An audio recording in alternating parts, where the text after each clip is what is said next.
Bienvenue dans Sex, Love & Co, le podcast qui te dévoile tout sur l'intimité amoureuse et érotique. Ici, on brise les tabous pour t'accompagner vers une sexualité épanouie et des relations amoureuses éblouissantes. Envie d'enrichir ta vie intime, renforcer ta complicité ou dépasser les blocages liés à ta sexualité? Tu es au bon endroit. Je suis Gwenaëlle Derost, sexothérapeute, et à chaque épisode, je te partage mon expertise, des témoignages inspirants et des outils concrets pour transformer ta vie intime. On parle de tout ce dont on ose discuter, sexualité, amour, plaisir, désir, érotisme. Ensemble, nous allons lever les tabous pour t'aider à faire briller ta vie intime et amoureuse. Alors, prêt ou prête pour ce voyage intime ? Bienvenue dans ce nouvel épisode de ce podcast où aujourd'hui je voulais te parler d'une problématique qui se rencontre très fréquemment dans la relation amoureuse, dans la vie de couple, qui est la non-stimulation, le manque d'envie d'aller vers son ou sa partenaire parce qu'on se sent plus séduit, on se sent plus attiré par son ou sa partenaire. Et ça c'est hyper important parce que c'est exactement cet art de séduction qui a séduit le couple et envisagé justement de se mettre ensemble parce qu'il y a eu cette stimulation sensorielle, sensuelle qui s'était mise en place et qu'au fur et à mesure qu'on prend le temps de s'habituer à l'autre, eh bien l'art de séduction, si on ne l'entretient pas, c'est-à-dire du coup d'entretenir la flamme intérieure du désir et du plaisir de vouloir se connecter dans le corps à travers cette attraction, elle va s'épuiser à cause potentiellement de la routine et des habitudes, et que ça va entraîner l'ennui dans la relation de couple s'il n'y a pas cet art de séduction qui est maintenu. Comme je dis très souvent, une relation de couple, une relation amoureuse, c'est ni inné, c'est ni acquis, c'est une reconquête à chaque instant et qu'en plus, ça doit passer de prime abord par la reconquête avec soi-même et la connexion et la connaissance bien, de ses propres désirs et de ses propres plaisirs pour pouvoir offrir tout cet espace à son ou sa partenaire. Ça peut être hyper du coup complexe d'entretenir tout le temps cet art de séduction comme les prémices de la relation puisque on est en perpétuel mouvement, parce que nos envies changent et que ça prend aussi du temps d'entretenir cette flamme intérieure à travers l'attraction, à travers l'attirance physique, émotionnelle, mentale, spirituelle. Et que s'il n'y a pas cet espace qui est accordé dans la relation de couple et qu'on se laisse piéger et biaisé par la routine et les habitudes, ça va ternir forcément à un moment l'intimité, je dirais physique, érotico-sensuelle, charnelle, mais aussi émotionnelle, affective. Et pourquoi je te dis ça ? Parce que très récemment, je reçois les couples dans mon cabinet et je les reçois aussi en individuel pour comprendre un petit peu mieux le vécu personnel de chacun des interlocuteurs et des interlocutrices du couple pour pouvoir avoir une plus grande vue d'ensemble de ces facteurs inconscients qui pourraient créer justement la zizanie dans la relation de couple. Et là, récemment, j'ai eu deux clients qui m'ont dit « Tu sais quoi, Gwen, en ce moment, je me lasse dans la connexion sexuelle avec mon ou ma partenaire parce que aujourd'hui, je sens plus cette attirance. Parce qu'à chaque fois que je vois mon partenaire ou ma partenaire, je vois toujours la même chose. Et donc, ça m'a interrogée et j'ai dit à mes clients « Mais qu'est-ce que tu as voulu dire par là ?» Eh bien, il me dit « Tu vois, je la vois, là je prends un exemple concret d'une situation, je la vois tout le temps de cette manière, habillée dans cette attitude.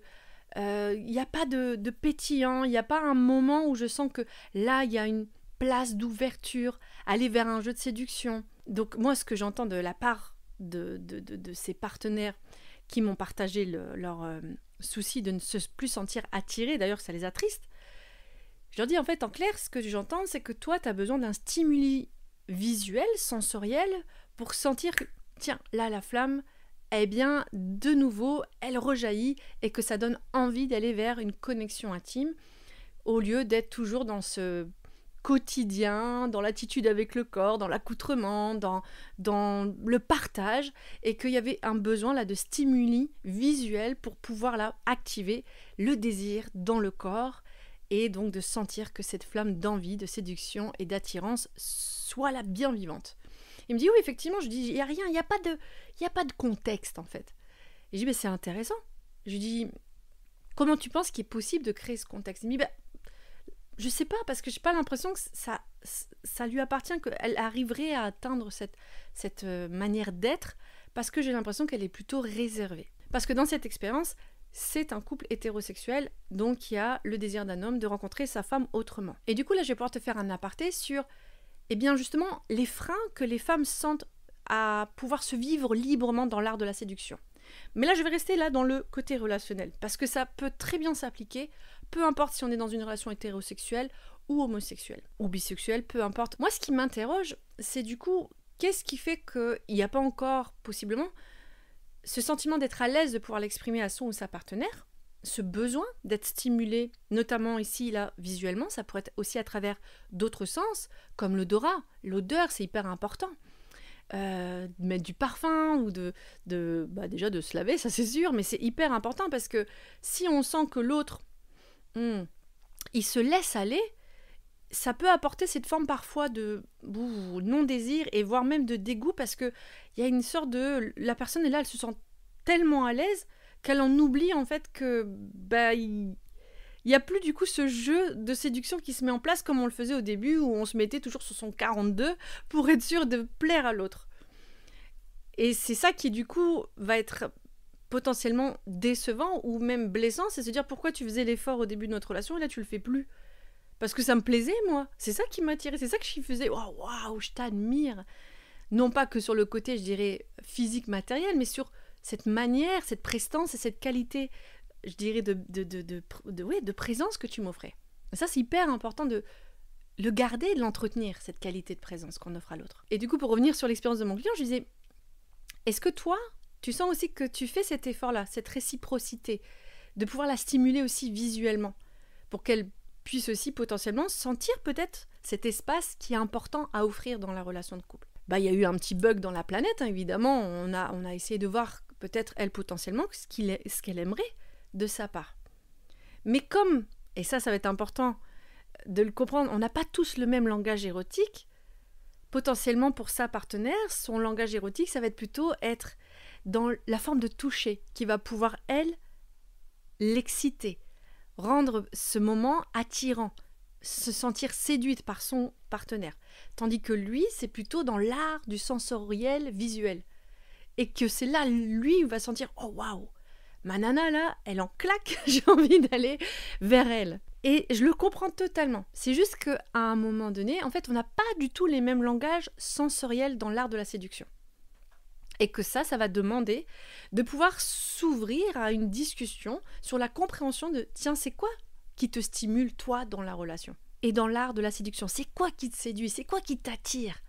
Décris-moi, explique-moi. Que ce soit à travers le toucher, le goût, la vue, l'odorat, ce que tu as envie d'entendre aussi à travers les murmures, les mots. Tout ça, ça forme l'art de la séduction et tout ça, ça a besoin d'être, communiquer dans la relation, de s'offrir des bulles d'intimité où on va aller parler de l'art de la séduction dans notre relation.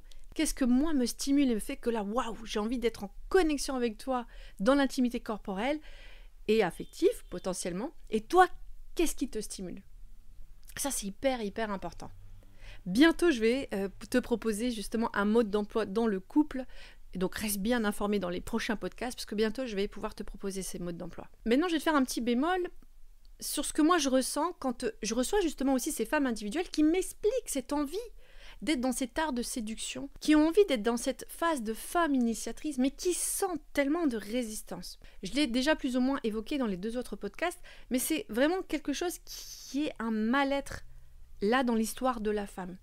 C'est que s'engager à être la femme séductrice, courtisane, cette femme justement qui peut être là dans cette attirance sensuelle-sensorielle et qui va offrir cet espace à son ou sa partenaire peut être complètement compliqué parce qu'être une femme sauvage, libre dans son intimité, c'est relever toutes ces injonctions, tout son vécu personnel en relation avec son corps et sa sexualité et la manière dont on l'a objectisé, dont la manière dont on a renvoyé son regard à son corps et à sa sexualité. Et du coup, je sens, moi, dans l'histoire des femmes qui viennent me voir, mais je le sens aussi dans ma propre histoire, cette complexité de se sentir libre et en même temps femme initiatrice. et en sachant que la femme initiatrice, c'est la femme qui est ancrée dans son pouvoir personnel de ce masculin intérieur, c'est-à-dire de pouvoir mettre en action ce qui la fait vibrer et qui émane à l'intérieur d'elle, d'être dans cette liberté sexuelle.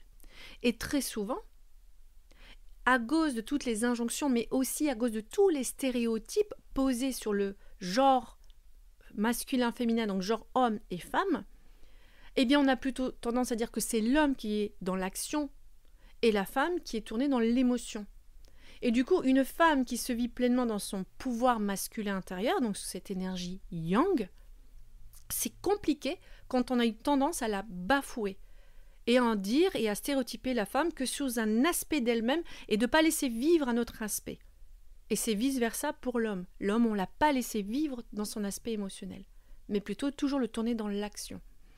Ce qui fait que possiblement, du coup, la femme, elle n'a pas de modèle, elle n'a pas d'archétype qui est modélisant, qui montre cette femme affirmer dans son intimité sa sexualité, et qui est là, initiatrice, qui est vive d'espace intime. Donne-moi là un modèle vivant de cette femme qui est complètement libre et qui s'assume totalement dans la sexualité et qui se vit totalement dans tous les autres domaines et spectres de sa vie.